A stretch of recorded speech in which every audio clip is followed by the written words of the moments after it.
രാഹുൽ മാങ്കൂട്ടത്തിൽ വിഷയത്തിൽ പരാതിക്കാരെ സൃഷ്ടിച്ച് വാർത്തയുണ്ടാക്കാൻ ശ്രമം എന്ന് വിമർശിച്ച് സിപിഐ വനിതാ നേതാവ് പത്തനംതിട്ട ജില്ലാ പഞ്ചായത്ത് അടൂർ ഡിവിഷൻ അംഗം ശ്രീനാദേവി കുഞ്ഞമ്മയാണ് ഫേസ്ബുക്കിലൂടെ പ്രതിഷേധക്കുറിപ്പ് ഇട്ടത്.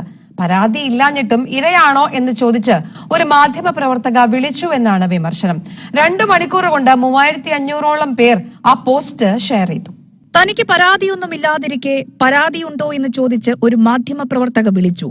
മാധ്യമങ്ങൾ ആളുകളുടെ പിന്നാലെ ദുരനുഭവം ഉണ്ടായില്ലേ എന്ന് ചോദിച്ച് ശല്യം ചെയ്യുന്നത് സ്ത്രീകളുടെ മാന്യതയെ അപമാനിക്കുന്ന പ്രവൃത്തിയാണ്. പക്ഷേ പരാതിക്കാരെ സൃഷ്ടിച്ച് വാർത്തയുണ്ടാക്കാനുള്ള ശ്രമം ഒരു കുറ്റകൃത്യമാണ്. ഇരകളെ മാത്രമല്ല, വ്യാജ ഇരകളെ സൃഷ്ടിക്കുന്നവരെയും ക്രൈംബ്രാഞ്ച് കണ്ടെത്തണം. നിയമത്തിന് മുന്നിൽ രാഹുൽ മാങ്കൂട്ടത്തിൽ തെറ്റുകാരനാണെങ്കിൽ ശിക്ഷിക്കപ്പെടട്ടെ എന്നും ശ്രീനാദേവി ഫേസ്ബുക്ക് കുറിപ്പിൽ പറയുന്നു. പരാതിയുണ്ടോ എന്ന് ചോദിച്ച് വിളിച്ചതിലാണ് പ്രതിഷേധമെങ്കിലും പോസ്റ്റിൽ രാഹുൽ മാങ്കൂട്ടത്തിലിനെ ശ്രീനാദേവി ആക്രമിച്ചിട്ടില്ല. 2 മണിക്കൂർ കൊണ്ട് 3500ഓളം ആൾക്കാരാണ് പോസ്റ്റ് ഷെയർ ചെയ്തത്. എല്ലാം കോൺഗ്രസുകാരും. സിപിഐ മുൻ ജില്ലാ സെക്രട്ടറിയെ നീക്കിയത് ശ്രീനാദേവിയുടെ പരാതിയിലാണ്. ഇതോടെ വാഗ്ദാനം ചെയ്ത ജില്ലാ പഞ്ചായത്ത് പ്രസിഡന്റ് സ്ഥാനം ശ്രീനാദേവിക്ക് നഷ്ടമായി.